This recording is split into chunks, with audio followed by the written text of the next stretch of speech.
Bismillah.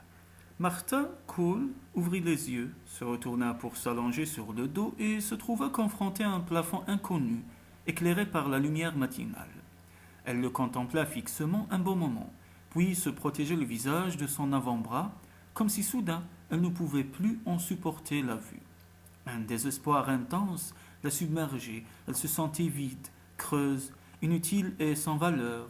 Il lui était arrivé la veille ce qu'elle s'était toujours juré d'éviter, même au plus profond du découragement, même lorsque la mort de Blaise l'avait privée de sa propre vie, même lorsque sa chambre solitaire s'était changée en une prison terrible et oppressante. Elle avait accepté une aventure. Son compagnon bougeait légèrement à côté d'elle, entraînant les draps dans son mouvement. Elle n'apercevait qu'un peu de son profil, une joue ombrée de barbe, de longs cils baissés, des cheveux bruns emmêlés sur l'oreiller. Il s'était montré bon et compréhensif, compatissant même. Lui aussi avait souffert. Sa femme l'avait quitté. Il connaissait à peine ses enfants. Chacun avait sans doute cherché auprès de l'autre un certain réconfort. Lorsqu'elle lui avait souri au bar de l'hôtel où ils s'étaient rencontrés, il avait répondu spontanément. Tout de suite, il s'était senti uni par une tristesse et un désarroi identiques. Martha ne lui avait pas proposé de venir chez elle, sachant qu'elle avait besoin d'oublier totalement dans les bras d'un homme qui elle était ou d'où elle venait. Alors, il l'avait emmenée chez lui. Bien sûr, le stratagème n'avait pas marché. Comment se soustraire à un seul instant à la réalité? Comment effacer une seconde le fait horrible que Blaise n'existait plus? Il n'avait fait que mimer les gestes de l'amour, rendant sa perte encore plus cruelle. Et à présent, elle souffrait plus qu'avant. Elle se maudissait et se méprisait. Elle savait bien qu'une rencontre d'une nuit ne réglerait rien. Elle savait bien qu'agir ainsi était une folie. Simplement, la veille, sa solitude lui était apparue encore plus intolérable que d'habitude. Désespérément, elle s'était jetée vers la première personne susceptible de la comprendre et de l'apaiser, vers une autre âme en peine errant sans fin dans son enfer personnel.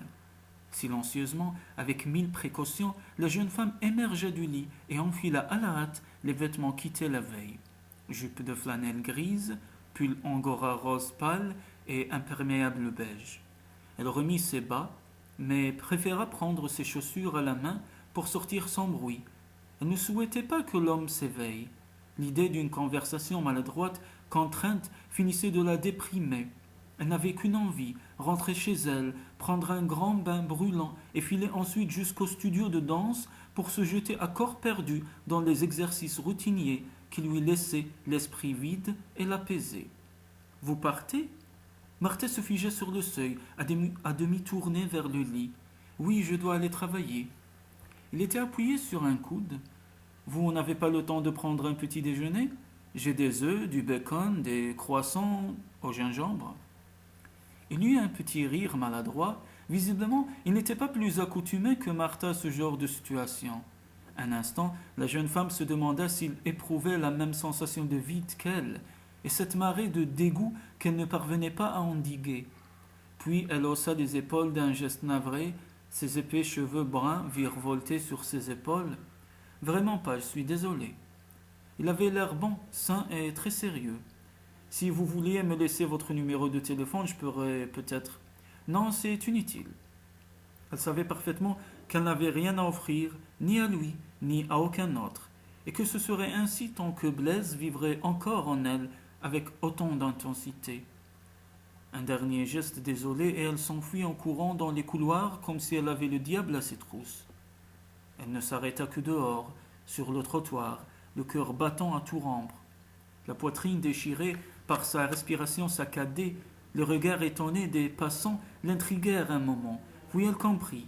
Elle était toujours pieds nus, s'abritant à l'ombre d'une porte cochère. Elle enfila ses chaussures, ensuite elle se glissa parmi la foule, anonyme, silhouette haute et mince à la démarche rapide, clignant des paupières pour refouler les larmes qui lui piquaient les yeux, sa longue chevelure souple, soulevée par la brise. Le studio, à son arrivée, bourdonnait des bruits les plus divers, cris, murmures, rires, et de temps à autre les gammes jouées par le pianiste occupé à s'assouplir les doigts. La pièce était très grande. les murs ornés de barres d'exercice et de miroirs, le sol recouvert d'un parquet de bois lisse. Partout, des danseurs revêtus des tenues les plus bizarres s'échauffaient avec entrain. Aucun souci d'harmonie parmi les jambières dépareillées, les collants filés, les justaucorps plus ou moins bien ajustés. Seule une ou deux ballerines portaient une tenue noire sans défaut. Pour l'heure, la priorité était de toute évidence au travail et non à l'apparence. Martha se dirigea vers sa place habituelle, heureuse de ce brouhaha familier qui l'arrachait enfin à ses sombres pensées. Comme ses camarades, elle portait plusieurs couches de vêtements destinés à être ôtés à mesure que ses muscles se réchaufferaient. Un grand sweatshirt masculin, manches coupées, recouvrait son justaucorps rouge ceinturé d'une écharpe blanche. Ses collants noirs étaient en partie cachés par des jambières à rayures bleues et blanches qui juraient passablement avec ses chaussures de pointe rose. Elle avait relevé ses cheveux et portait un bandeau d'éponge sur le front, tandis qu'elle empoignait la barre pour commencer à s'assouplir les pieds. Sandra, sa voisine, émit un gémissement douloureux. « Mon Dieu, mes genoux font autant de bruit qu'une fanfare ce matin. » Martha lui adressa un sourire amical. « Je dois être sourde si je n'ai rien entendu. » Sandra était l'une des rares danseuses de la troupe qu'elle connaissait un peu. Très grandes, toutes les deux, elles étaient souvent placées ensemble dans les ballets. Elles avaient évolué côte à côte dans Casse-Noisette, Gisèle ou le Lac des Cygnes. Elles possédaient la même allure générale, un corps mince, élancé, une poitrine haute et des jambes interminables. Mais leur ressemblance s'arrêtait là. Martha possédait un visage fin, à l'ovale presque pointu, des traits réguliers et des yeux d'un bleu fantastique qui évoquaient irrésistiblement les mers du Sud. Frangée de longs cils bruns, Sandra était également brune, mais elle avait le visage plus rond et des yeux noisettes. Ses traits étaient accentués et seul son sourire lumineux permettait d'oublier son nez un peu trop fort. Pourtant, lorsqu'elle dansait, elle déployait une légèreté tellement aérienne que le public ne remarquait certainement jamais son visage assez ingrat. « Tu es au courant du bruit qui court ?» murmura-t-elle à sa compagne. Penchée sur la barre, étirant non sans mal les muscles arrière de ses jambes, Martha se contenta d'émettre un grognement négatif. Il paraît que Carrie Moore est enceinte. Oh! La nouvelle, si elle se vérifiait, était d'importance. Carrie était la danseuse étoile, partenaire exclusive de la vedette masculine Casimir Rudenko. Ce couple extraordinaire représentait l'atout majeur de la compagnie. Ils étaient extrêmement différents, mais il émanait d'eux un magnétisme qui soulevait l'enthousiasme des foules. Autant Casimir évoquait une puissance de la nature, splendide diable blanc et irradiant une incroyable vitalité, autant Carrie était petite, mignonne et fragile. Sa grâce éthérée donnait l'impression qu'elle flottait sur la scène. Chacun était mis en valeur par les qualités opposées de l'autre, qui les rendaient aussi uniques qu'exceptionnelles. Martha conservait un souvenir ébloui de leurs prestations dans Roméo et Juliette. Si Carrie quittait momentanément la troupe, les remous ne manqueraient pas d'être énormes. Quelle ballerine n'avait pas rêvé un jour de prendre sa place, d'atteindre les sommets de la gloire? Les cœurs allaient se mettre à battre, déchaînés, vibrants d'espoir. Chaque danseuse, de la plus jeune à la plus âgée, n'aurait plus qu'un désir, franchir l'abîme immense qui séparait l'anonymat du corps de ballet de la célébrité entourant l'étoile. Martha, elle, ne se sentait pas concernée. Malgré son arrivée récente dans la compagnie, elle était déjà une danseuse ancienne. Elle avait connu la réussite et même certains triomphes dans une troupe régionale du nord de l'État de New York. Elle avait joué tous les premiers grands rôles de Coppelia, La fille mal gardée ou La belle au bois dormant. La presse unanime avait salué sa prestation dans L'adage à la rose, et elle avait alors caressé le rêve de devenir une étoile brillant au firmament des grandes capitales, Londres, Paris, New York.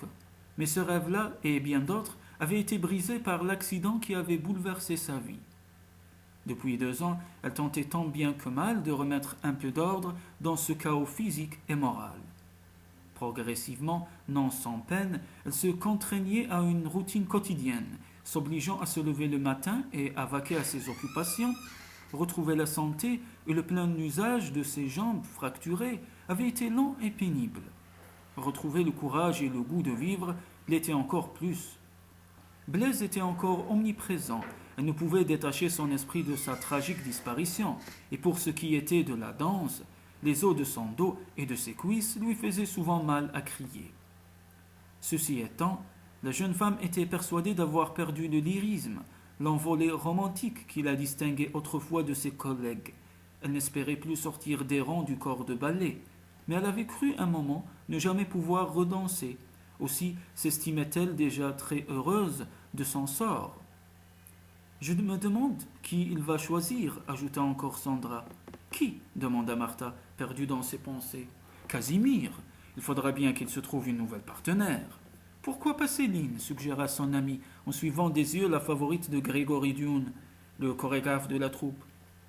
Sandra émit un petit rire moqueur. Elle? Sûrement pas, elle est trop athlétique. Je parierais plutôt pour Cynthia Donlevy. Trop jeune, trancha Martha.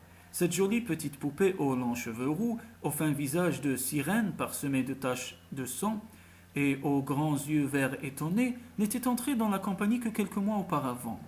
Peut-être, chantonna Sandra, mais on raconte que... Oh là, quand on parle du loup... Martha lui jeta un regard surpris, puis regarda dans la même direction qu'elle. Casimir venait de paraître sur le seuil, immense, ses mèches blondes reflétant le soleil matinal. Il n'était pas d'une beauté classique, avec ses traits anguleux, ses pommettes hautes et ses yeux enfoncés de slave, sa bouche forte et large, sa mâchoire carrée. Mais quelle présence diabolique! Un collant bleu roi moulait son corps parfait, les muscles lisses de ses épaules et de ses bras, les seins nus, ondulaient sous sa peau satinée tandis qu'il parlait à Grégory en agitant les mains. Tu crois vraiment que je devrais partir en tournée sur la côte ouest demandait-il de sa voix sourde, rendue chantante par un reste d'accent russe et les répétitions de Casse-Noisette. Le chorégraphe, un petit homme corpulent, aussi chauve qu'une boule de billard, eut un geste emphatique. Tu connais le rôle par cœur. En outre, ce contrat pour San Francisco est une chance inespérée. Je t'assure que tu n'as rien à perdre. Je n'ai pas dansé avec une troupe que je ne connais pas. Grégory ôta de sa bouche son éternel Havane et insista avec véhémence. Réfléchis, je t'en supplie, tout le monde va t'adorer là-bas. À cet instant, une jeune femme svelte et gracieuse s'approcha d'eux et se mit à leur parler d'un ton confidentiel. Carrie Moore. Elle n'a pas du tout l'air enceinte, remarqua Martha. Ne te fie pas aux apparences, riposta Sandra. Je n'ai jamais entendu une rumeur entièrement fausse depuis que je suis ici. Rien n'échappe à personne. Les murs ont des oreilles, les plus grands secrets filtrent sous les portes. Si on dit qu'elle est enceinte, tu peux être certaine qu'elle l'est. Martha se remit à ses exercices. Chaque jour, l'échauffement était pour elle une véritable torture, mais c'était encore préférable au martyre enduré les premiers mois qui avaient suivi son accident, lorsqu'elle s'était ralliée au pronostic des médecins et avait voulu renoncer pour toujours à la danse. Durant cette époque tragique, touchant le fond du désespoir, elle ne savait même plus ce qu'elle allait faire de sa vie. Voulant rejeter tout ce qui la faisait souffrir, elle avait quitté la ville où elle avait vécu avec Blaise, vendu tous leurs meubles, donné tout ce qui avait appartenu à son mari, puis elle était venue se réfugier dans l'appartement de sa mère à New York. Celle-ci ne lui avait pas été d'un grand réconfort. Simone Cole n'avait jamais eu une attitude très maternelle, et cela ne s'était pas arrangé après son veuvage. Très indépendante, elle passait la majeure partie de son temps en voyage ou chez des amis de Floride, de Californie ou du Texas. Martha n'avait jamais tenu beaucoup de place dans sa vie, même après son accident et la mort de Blaise. Pourtant, c'était à elle que la jeune femme devrait d'avoir repris sa carrière. Inactive, elle passait alors ses journées entières à dormir, à lire en mangeant des sucreries ou à aller toute seule au cinéma. Elle n'accordait plus aucune attention à sa ligne, ni à sa toilette. Un jour, sa mère était entrée dans sa chambre pour lui proposer de venir faire du lèche-vitrine avec elle. Martha avait refusé d'un signe de tête, prenant un autre chocolat dans la boîte à moitié vide, posée à côté d'elle. Simone l'avait contemplé un court instant, puis avait lâché d'un ton neutre. « Si j'étais toi, j'arrêterais les chocolats, tu engraisses, ma fille. » Cette petite phrase avait agi sur Martha comme un véritable coup de fouet. Sa mère sortie, elle s'était ruée vers son miroir, ce qu'elle n'avait fait depuis des semaines. Elle y avait découvert l'image d'une femme usée, fatiguée, paraissant beaucoup plus ses 26 ans. Des cheveux ternes encadraient un visage aux contours flasques, un début de double menton, une silhouette atrocement empâtée. Aussitôt, prise de dégoût pour la vie léthargique qui était devenue la sienne, elle avait jeté les derniers chocolats à la poubelle. Puis, elle avait fait son lit, aéré sa chambre et fouillé dans sa commode à la recherche de sa tenue de danse. Après tout, les médecins s'étaient peut-être trompés. Elle ferait l'impossible pour redevenir ce qu'elle était. Et à force d'efforts incessants, elle y était parvenue. Jetant un coup d'œil dans la glace pour se confirmer ce résultat, elle éprouva un choc en découvrant deux yeux très bleus fixés sur les siens. Casimir se tenait juste derrière elle. Détournant très vite le regard, elle se concentra sur les ordres donnés par le maître de ballet. Tendu, tendu, plié, plié, tendu, encore, glissé. Donc voilà. Quelques minutes plus tard, lorsqu'elle se sentit le courage de regarder de nouveau dans la direction du danseur étoile, elle constata qu'il l'avait oublié, entièrement. Pris par ses propres exercices, le torse ruisselant de sueur, il s'adonnait à sa passion avec une fièvre dévorante. Martha laissa de nouveau vagabonder ses pensées intriguées. Non seulement Casimir n'avait jamais semblé la voir jusque-là, mais encore c'était à peine s'il s'intéressait aux membres féminins de la troupe. La seule compagnie qu'il acceptait était celle de Carrie, elle-même épouse comblée et mère rayonnante de deux jumeaux. Elle avait entendu dire qu'il était veuf, lui aussi. Son mariage avait été très bref, et sa jeune épouse était morte tragiquement à la suite d'une agression dans Central Park. Peut-être souffrait-il autant qu'elle, peut-être se sentit-il aussi perdu sans sa femme qu'elle-même sans Blaise. On racontait aussi ce genre de rumeurs représentait décidément une part importante dans la vie de la compagnie, qu'avant son mariage, Casimir avait mené grand train et qu'aucune danseuse de la troupe ne lui avait résisté. Son charme slave faisait des ravages, il accumulait le nombre des conquêtes. C'était assez compréhensible, musa Martha, l'esprit ailleurs. Cette virilité triomphante devait envelopper une femme dans une espèce de grand manteau d'or. Tourne-toi, lui siffla Sandra. Martha se hâta d'obéir. Confuse de sa distraction, dans cette position, elle était face aux épaules puissantes et au dos musclé de Casimir. Elle se contraignit à regarder ailleurs et à détourner ses pensées de lui. Il ne signifiait rien pour elle et jamais leurs routes ne se croiseraient. Il était un dieu, elle faisait partie de l'humble foule des mortels. Mieux valait se concentrer sur ses exercices. À la fin de l'après-midi, les vestiaires bruissaient d'une incroyable surexcitation. Le bruit concernant Carrie avait bel et bien été confirmé. L'étoile était enceinte de 2 mois et souhaitait s'arrêter tout de suite pour se reposer. Sa première grossesse s'était bien passée, mais on murmurait encore qu'elle avait fait une fausse couche avant son mariage avec Alex Taylor et craignait que cela ne se reproduise. Certaines danseuses secouaient la tête, incrédules. Carrie passait pour avoir été une jeune fille sérieuse, dédaignant les aventures. D'autres prenaient un air averti, sérieuse. Pas tant que cela. Elle aurait eu, elle aussi, une intrigue assez poussée avec Casimir, et celui-ci ne se serait marié à une autre que par dépit. Casimir, marié par dépit, protesta un autre groupe. Invraisemblable. Il avait fait une cour effrénée à Bonnie Hugues, l'attachée de presse de la compagnie, jusqu'à ce qu'elle accepte enfin de l'épouser. Les hypothèses fusaient de tous côtés, chacune émettant sa théorie personnelle sur le changement de personnalité du danseur étoile. Don Juan, devenu moine depuis son veuvage.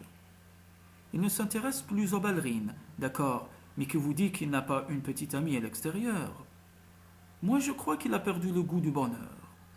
Il s'est mis à boire après la mort de sa femme. Grégory a été obligé de lui couper ses approvisionnements en vodka. Il ne venait même plus aux répétitions.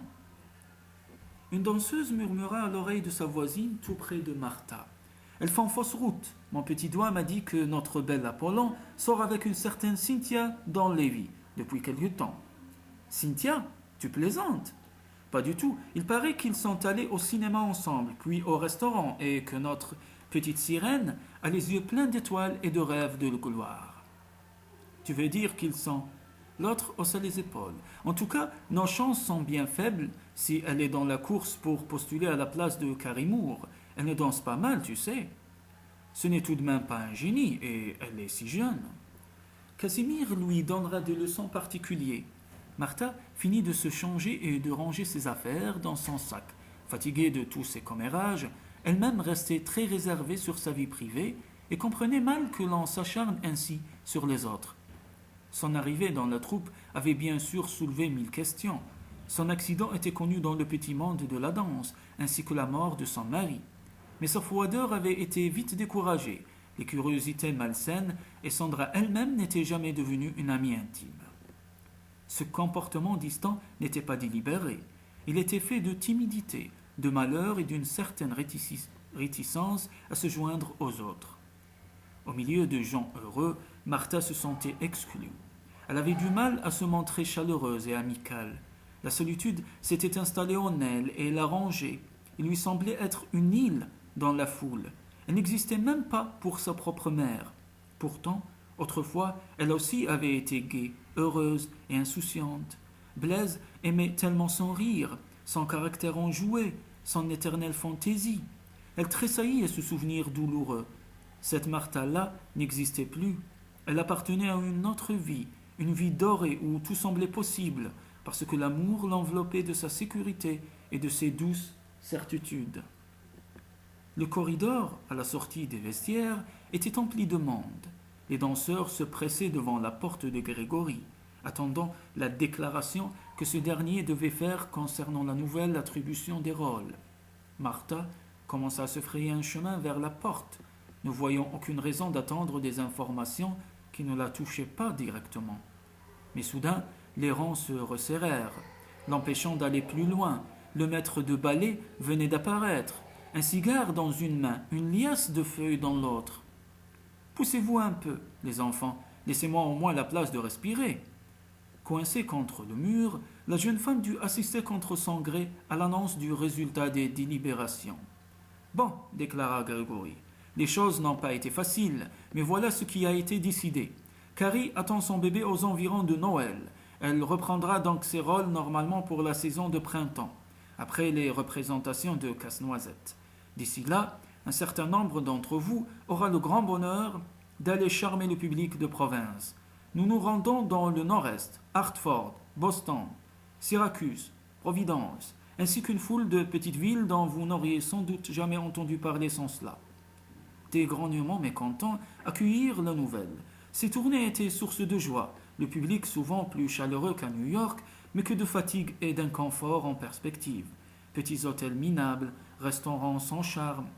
Colporter le rayonnement culturel de la grande métropole vers les campagnes était une mission exaltante, nécessaire à la réputation de la troupe, mais parfois bien ingrate.